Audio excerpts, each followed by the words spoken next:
Olá! O projeto Ame Piauí Pergunta de hoje trouxe um tema muito presente em nossas vidas: a culpa. Que sentimento é esse que nos aprisiona em nós mesmos e nos impede de nos autoconhecermos e crescermos diante da vida? Para nos responder esta e outras perguntas, nós trouxemos o psicólogo Gelson Luiz, da Associação de Médicos Espíritas do Brasil. Aqui estamos juntos no projeto AME Responde para podermos, de alguma maneira, pensar algumas ideias, algumas reflexões sobre a série psicológica da Joana de Ângeles. E uma das questões que surgem, invariavelmente, em relação à proposta da Joana, por ser um tema fundamental da nossa existência, é a questão da culpa.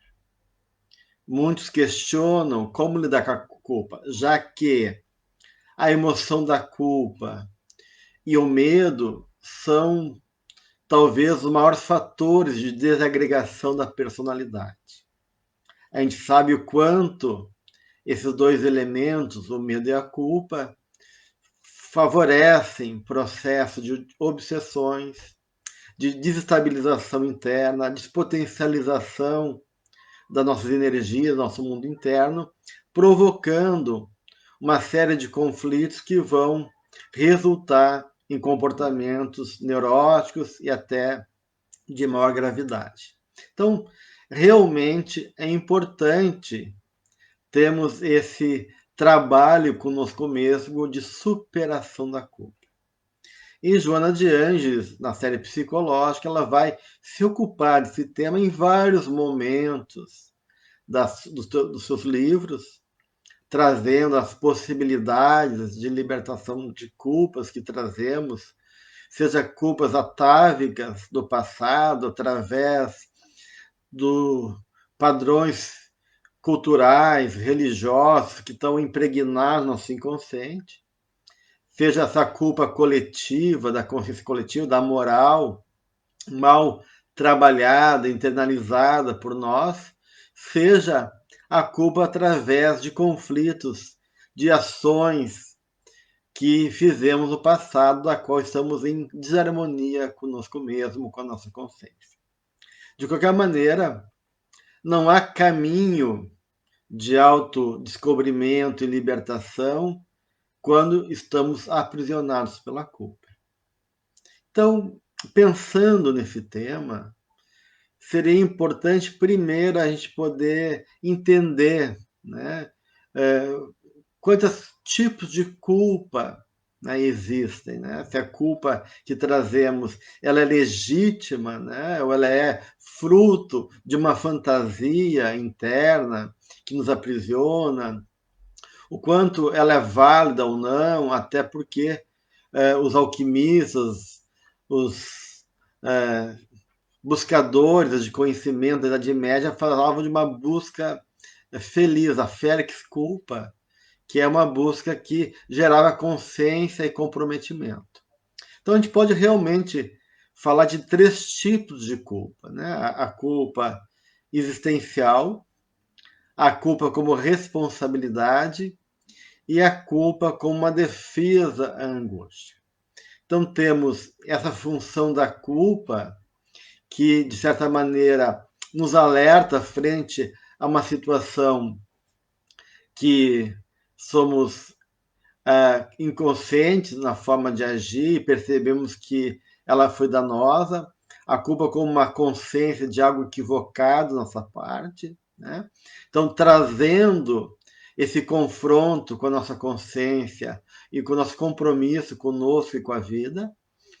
Então, de certa maneira, tomar consciência disso gera dor moral, né? A gente saber que a gente destruiu uma vida de alguém, que a gente ofendeu, que a gente, de uma maneira, gerou processos destrutivos, pesados, né? E isso realmente, de uma maneira, se a gente é consciente, sensível em relação a essas questões, e do ponto de vista afetivo, comprometido, né, amorosamente com a realidade, é natural que a gente possa, nesses momentos, sentir, né, incomodado por ter feito isso e nos pesar, né, na nossa consciência, no nosso sentimento, esse peso do ato cometido.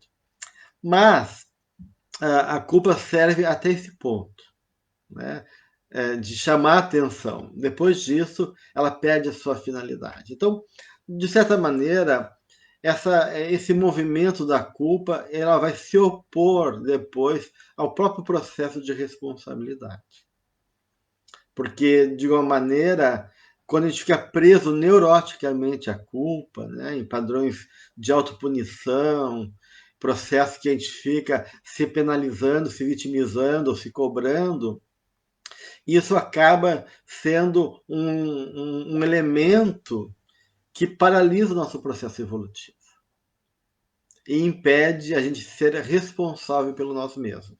E aí realmente a culpa acaba sendo um jogo neurótico e perigoso para a nossa caminhada espiritual. E muitas vezes ela é fruto justamente de uma imaturidade psicológica, né? Porque o nosso lado infantil, muitas vezes, não sabe distinguir entre a fantasia interna, o impulso que nos move, e o movimento de ação no mundo. Né? E muitas vezes a gente age de maneira impulsiva, de maneira não discriminada, não avaliativa, não reflexiva, né? E a gente se assusta muitas vezes nos nossos atos quando o mundo nos chama atenção. Em criança, daquilo que a gente agiu, a gente vai tomando contato, então, que algumas coisas são perigosas ou que não são interessantes, ou que são destrutivas, ou que não são positivas para a nossa vida.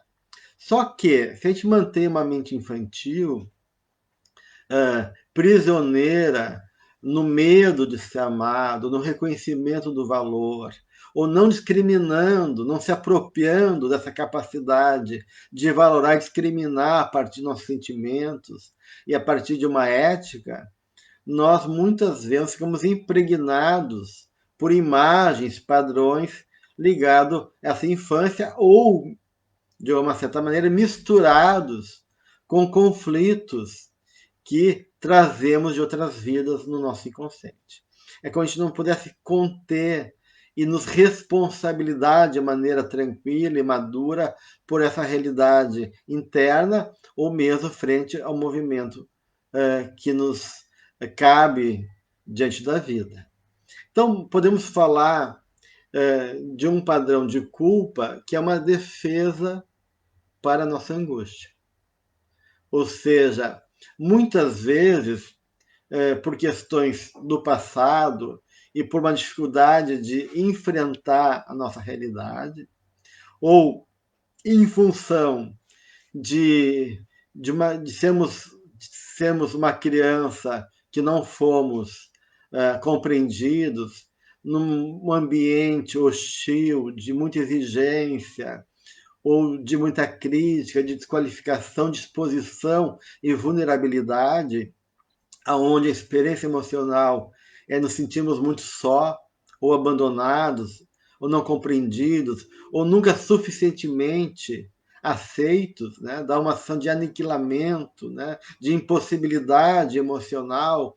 A criança vive muitas vezes uma atmosfera psicológica pesada, onde os pais têm um inconsciente muito desumanos, são muito negligentes, são frios, e a gente se sente apartado daquela vida, porque uma das experiências mais importantes para a criança é o sentimento de se sentir aceito, porque essa aceitação ela vai construir em nosso campo interno uma imagem que a vida é boa e que a gente é amado. Ou seja, né, a gente pode confiar então na vida. Então, o primeiro sentimento importante na construção da nossa identidade é a confiança básica. E essa confiança, de alguma maneira, é abalada. E muitas vezes é tão terrível para a gente olhar para esses sentimentos e reconhecer que a gente não foi suficientemente amado, que a gente cria uma defesa através da culpa. Ou seja, a gente assume a responsabilidade e a culpa frente à vida como uma forma de negar o desamor, de negar a frieza do mundo ou a impossibilidade de ser acolhido nesse mundo que não é confiável. Porque a gente acredita daí nessa defesa que se a gente fazer as coisas direitinho e responder ao mundo como ele espera de nós, nós vamos ser amados. E aí a culpa começa a ser um padrão, um mecanismo que se apresenta nas relações da vida, né? Um mecanismo neurótico, aonde a gente começa a, a pegar para nós o que não é nosso, a se responsabilizar e não se sentir nunca suficientemente capaz de dar conta da realidade ou do outro, né? E é isso de uma maneira nos envolve numa dinâmica de dependência emocional do outro e a dificuldade de romper, então, e nós criar nossa própria capacidade de discriminar e pagar o preço pelas nossas escolhas, de uma maneira construir, através do nosso posicionamento, uma responsabilidade diante da vida. Então, nesse processo todo, a culpa acaba sendo uma forma de fugir da nossa responsabilidade e assumir nossa maturidade emocional e afetiva. É mais fácil ficar se lamentando, é mais fácil ficar nesse processo de recolhimento interno do que enfrentar realmente os desafios que envolvem essas fantasias de afeto, de amor, da qual é difícil eu suportar. Então, essa é uma culpa neurótica, né? E ela não serve para nada, ela apenas enrijece. Quando essa culpa é introjetada, e a Joana de Ângeles vai falar muito bem isso no livro Conflitos Existenciais, onde ela tem um capítulo só sobre culpa, que a gente introjeta essa culpa, porque ela vem misturado com conflitos mal elaborado, com um processo que envolve muitas vezes autoestima baixa, de autoaceitação, e essa culpa introjetada vai nos colocar como um ser inferior, incapaz de se relacionar. Não, uma atitude interna de não aceitação de si mesmo. E esse padrão de culpa vai se misturar com todos os processos emocionais que trazemos. E aí parece que a gente desdenha da vida, né? Desdenha da vida, e algumas teorias psicológicas dizem que a psicopatia ela é fruto de uma defesa terrível a uma culpa introjetada que é difícil de suportar. Então, nós temos duas teorias sobre a psicopatia. Um que diz que o psicopata não tem sentimento, não tem culpa, não tem remorso, né? E não tem empatia para as pessoas. Falta, então, um eros, um fator psíquico ligado à amorosidade, a esse compromisso afetivo com o outro. Mas também há algumas teorias que dizem que a culpa da pessoa é tão grande, é tão imensa, tão insuportável, que se ela se sucumbir a essa culpa, ela se dissocia, ela se estrutura, ela fica psicótica, ela enlouquece. Então ela faz uma dissociação. Eu não sinto culpa, eu nego a minha responsabilidade, nego a minha culpa, nego também o meu valor. Aí eu faço tudo aquilo que é errado, equivocado, sem me culpar disso, porque eu já estou nesse lugar de desprezo, de autoestima baixa, de não reconhecimento do meu valor, e nessa atitude eu não me responsabilizo, e é uma forma inconsciente, então, de me opor à vida e estar fora dela. E aí seria, então, uma defesa extrema à culpa por medo, então, de não suportar o sentimento que envolveria essa culpa. Então é melhor eu dissociar e negar do que pagar o preço de poder me confrontar com os meus sentimentos, com a realidade interna e com as questões que envolvem esses elementos que estão ligados ao sentimento, às implicações da vida e, consequentemente, à minha culpa. Então a gente tem esse processo dessa culpa aí, né? Temos também uma culpa existencial, né? Que de uma maneira no desrespeito de algo que pertence a todos nós, ou seja, existir implica em ações, implica em consequências naturais. O fato que eu existo, eu afeto o mundo, e de uma maneira eu pertenço a um momento histórico, um espírito da época que rege a realidade daquele período, uma consciência coletiva da qual todos nós somos implicados. Então, aquilo que afeta meus irmãos, a fome no mundo, a violência, de uma maneira, isso não tem como a gente ser indiferente a isso. Isso nos afeta, mesmo a gente não querendo reconhecer essa realidade. E essa realidade somos de todos nós. Então, existe uma culpa existencial, uma culpa por existir, no sentido do comprometimento comigo e com a coletividade.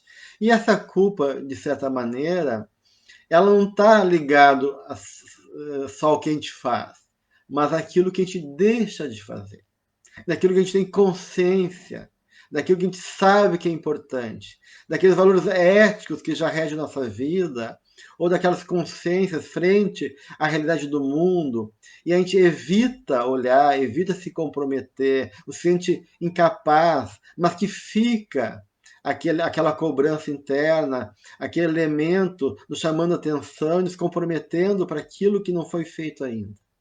Então, essa culpa existencial, de certa maneira, ela envolve esse processo do viver, do existir, não só em relação à coisa que a gente faz, mas também aos elementos que a gente negligencia, que a gente abandona, e os potenciais também de nós mesmos. Não só em relação ao outro, mas o desprezo, o descaso, o abandono de nós mesmos, de não ter a coragem de poder assumir a nossa realidade e viver as potencialidades que temos dentro de nós. Aquilo que, de uma certa maneira, está ligado à parábola dos talentos, né? Onde, né, no Evangelho, tem aqueles que, por receio, por medo, eles enterram o seu talento e aí nada acontece, né? Então, nós todos trazemos em nossa encarnação, em nossa vida, né, um projeto reencarnatório. E é justo que esse projeto reencarnatório, seja ele qual for, né, de mais complexidade, menos complexidade, mais implicação em relação ao mundo, ou a nossa caminhada pessoal, seja ela de missão ou de provação, né, ela implica em desafios, implica em compromissos, implica em a gente dar conta do nosso mito pessoal. Porque a nossa vida é uma busca de significado, né? É buscar aquilo que realmente a nossa alma necessita. E nesse sentido, há certos elementos que já trazemos que estão ali à espera de serem reconhecidos e à espera do nosso compromisso. Mas muitas vezes nós nos deixamos entorpecer pela matéria, nos deixamos envolver pelos apelos do mundo, do nosso ego, da consciência coletiva, com a persona, com os valores que é do mundo, e muitas vezes do mundo material, e vamos negligenciando o compromisso com a nossa consciência, com os deveres, com os projetos, com as possibilidades e com os potenciais também criativos que trazemos dentro de nós, fazendo que muitas vezes nós fugimos dessa responsabilidade de nós mesmos e fica então essa culpa existencial, né? O que eu fiz com a minha vida? O que eu faço das possibilidades que a vida me colocou, dos recursos que eu tenho? O que eu faço enquanto ser humano numa relação com o todo, onde eu sou afetado e afeto também a realidade do outro?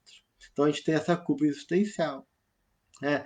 E a culpa como responsabilidade. Na verdade, eu não queria colocar como sendo uma coisa só culpa como responsabilidade, mas eu queria, na verdade, que esse é um conceito de um psicólogo americano, James Hollis, eu queria colocar a culpa como se opondo à responsabilidade, na verdade. né? Como se essa atitude de responsabilidade, na verdade, não fosse uma atitude de culpa, né? Porque, de uma maneira, todos nós somos, como espíritos conscientes, já temos o livre-arbítrio, responsáveis para com a nossa caminhada e nossas relações com o mundo, né? Só que, em função ainda da nossa mente infantil, em função ainda da nossa de vários fatores, né? E Joana de Anjos fala dessa necessidade da autoaceitação, aí entra a dificuldade de se perdoar, e ela vai falar isso nos conflitos existenciais, no capítulo da culpa, né? Que é muito importante a gente poder se perdoar e perdoar o outro para se libertar dessa culpa. Então, na verdade, a gente tem dentro de nós, né, esse desencontro conosco mesmo, esse desamor. Muitas vezes a vida nos perdoa, Deus nos perdoa, nos deu uma chance. A reencarnação é a maior prova de amor e de perdão de Deus por nós, porque ele possibilita sempre uma nova oportunidade, um novo arranjo, onde os elementos do passado voltam com possibilidade de renovação, de transformação e superação.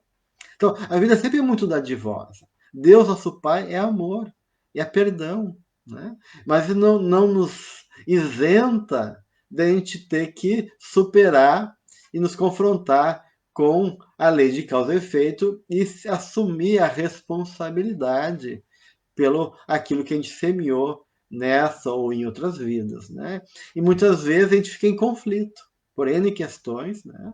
Impregnados por essa culpa, num processo de enfermidade. A religião, por muito tempo, se usou da culpa, então a gente também está impregnado de uma carga cultural, de uma incapacidade da religião entender esse processo de responsabilidade, de amor, de perdão, e muitas vezes a doutrinação, a educação moral religiosa vinha em cima da culpa, do pecado, que se tu fizesse alguma coisa, tu iria para o inferno eternamente.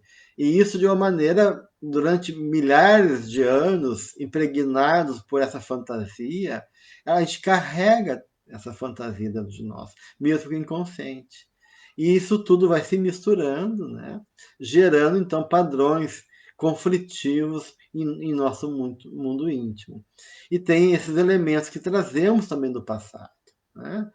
Questões que a gente está em falta, muitas vezes, carregado de emoções fortes, também provocado por outras mentes desencarnadas que nos afligem, que nos atacam, que nos ameaçam.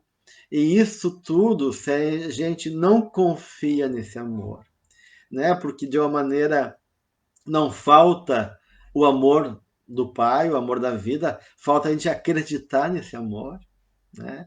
E poder ser merecedor, se deixar de ser merecedor, e aí ter uma postura positiva frente à vida, uma postura realmente de maturidade espiritual, né? E essa maturidade não só representa a minha capacidade de me perdoar, de me aceitar, mas a minha consciência que eu posso, que eu tenho uma potência, que eu sou capaz. Porque se eu não me sinto capaz, se eu não me acredito, se eu não reconheço o meu valor, como é que eu vou assumir a responsabilidade frente à vida? Achando que eu posso aprender, superar, educar e de uma maneira elaborar, né, aquele processo que não está bem resolvido.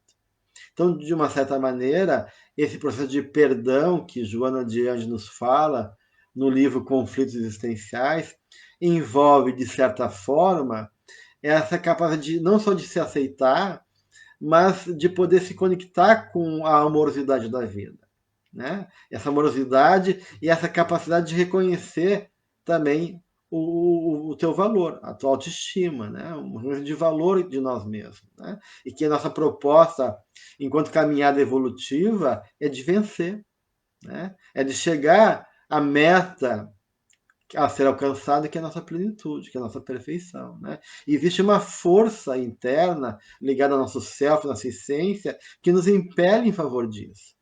Mas há um desconcerto entre esse movimento que nos impele na busca do que é melhor, do reencontro consciente com Deus, do reencontro com aquela fonte amorosa que a gente veio, né? E de poder se identificar com essa fonte.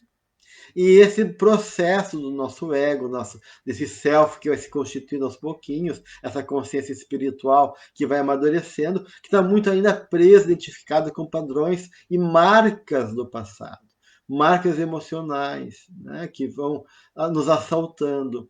Então, de uma maneira, é importante que a gente olhe com naturalidade para nossas sombras, que a gente não se identifique com elas, que a gente reconheça que elas fazem parte de nós, né? Mas que a gente possa ter uma visão mais alargada, para além dessa dimensão, nos percebendo como esses espíritos que somos, né? Imortais, fruto desse amor divino. Né? E que a gente tem uma gama de possibilidade para poder superar. Que a vida ela é construída, ela é constituída de fatores que jogam sempre em favor de nós, em favor da nossa caminhada. Então, é básico, né, que a gente possa trocar a culpa pela responsabilidade.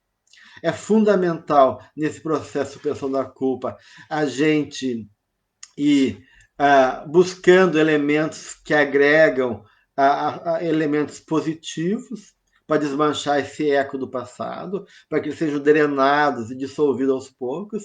É necessário que a gente se perdoe, se aceite, né? E tenha uma postura amorosa e positiva frente à vida. E não se sentir daí ou excessivamente responsabilizado além do nosso limite, que daí também é uma falsa compreensão e é fruto dessa armadilha da culpa, como eu me responsabilizo por tudo e por todos, dando conta do mundo interno dos outros e acabo me descuidando e desprezando de mim mesmo. Então tem que haver uma equalização importante entre a minha condição de responsabilidade e a minha responsabilidade pelo meu processo, né? Que envolve compromisso, mas que envolve também cuidado e amor para comigo mesmo. Então, isso são apenas algumas reflexões, é um assunto bastante complexo, difícil, teria muito mais elementos de pensar, mas alguns elementos que possam nos ajudar a superar esse terrível fantasma que atormenta e impede a nossa caminhada evolutiva. Um grande abraço a todos, muita luz, muita paz no coração. Até um outro momento.